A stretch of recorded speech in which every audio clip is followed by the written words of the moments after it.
Hello everyone. Once again welcome back to a lecture series on thermal aspects in metal cutting. In my last video I was discussing about the tool life, and in today's video I am going to discuss about the tool wear. As you know that wear is the common term which is generally used for the gradual loss of material from the surface. For example, if you rub a pencil on a paper, or if you write something on a paper with the help of a pencil, definitely there will be some loss of material from the tip of the pencil. Similarly, if you write with the help of a chalk, so when you write with the help of a chalk on a blackboard, so definitely there will be some loss of a material from the chalk piece. So that loss of a material we are generally calling by the term as a wear. So similarly, in the metal cutting operation also, due to extreme rubbing action between the workpiece and the tool material, there is a metal to metal contact between the chip and the workpiece. There is a metal to metal contact between the rake face of the tool as well as the chip, and due to this metal to metal contact, high friction, high temperature and more thermal stresses will be induced in the tool material, and due to which the tool may lose some amount of material, or it may lose its sharpness. So this gradual loss of a material from the cutting tool, we are calling it as tool wear. So you can briefly define the tool wear as the process by which the cutting tool undergoes failure or lose its shape due to gradual loss in the material of the tool.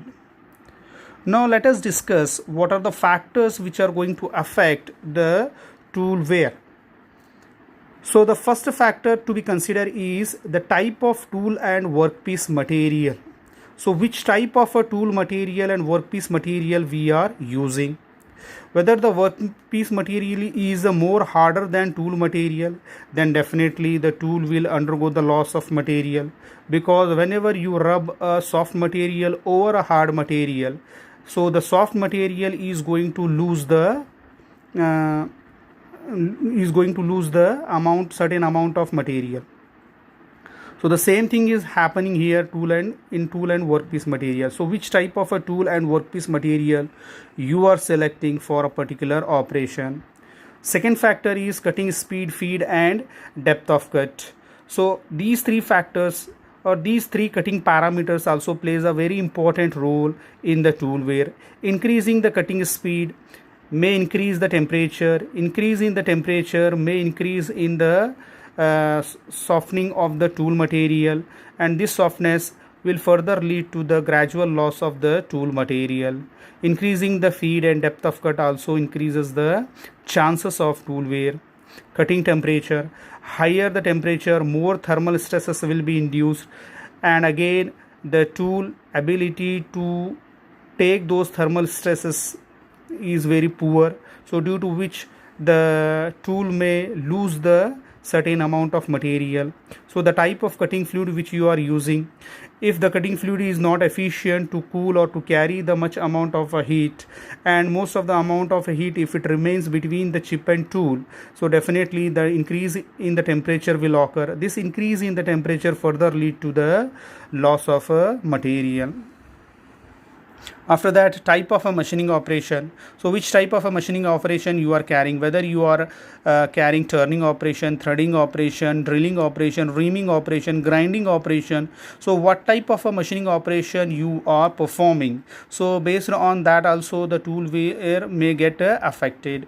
The tool geometry, so what type of a tool geometry you have selected for a particular operation, what will be the rake angle, what will be the side cutting edge angle, what will be the relief angle. So all these parameters should be considered for the tool wear. Now effects of tool wear. So how it is going to affect? If the tool wear occurs in the tool, if the tool undergoes the loss of material or loses its shape, due to the wear phenomena. So how this tool wear phenomena is going to affect? So first thing is that when the tool lose its shape and size, definitely the power required to cut the material will get increased. The demand for the electric power requirement or cutting force will get increased. So the more power is required if the tool wear occurs. Then dimensional error. Definitely when the tool undergoes the loss of material, it may lose its sharpness, it may lose its shape and size, due to which it may have a negative impact on the dimensions of the workpiece. So therefore dimensional error, the chances of dimensional error will get increased. So when you use any blunt tool against a workpiece, the rubbing will be more. Due to this rubbing action, friction will be more, and due to high friction, the temperature generated within the tool material will be more. So it will lead to the increase in temperature. And again, the blunt tool or the tool which has lose its sharpness, it may produce a rough surface. So you are going to lose the surface finishing.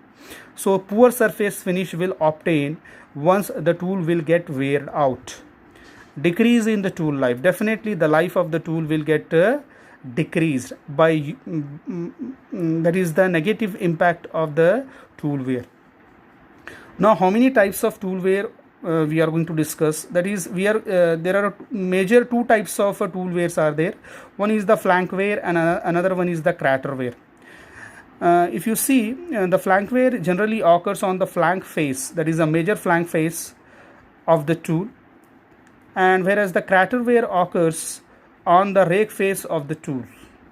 So these two types of wear mechanism, how this wear will occur, that we are going to discuss in our next video.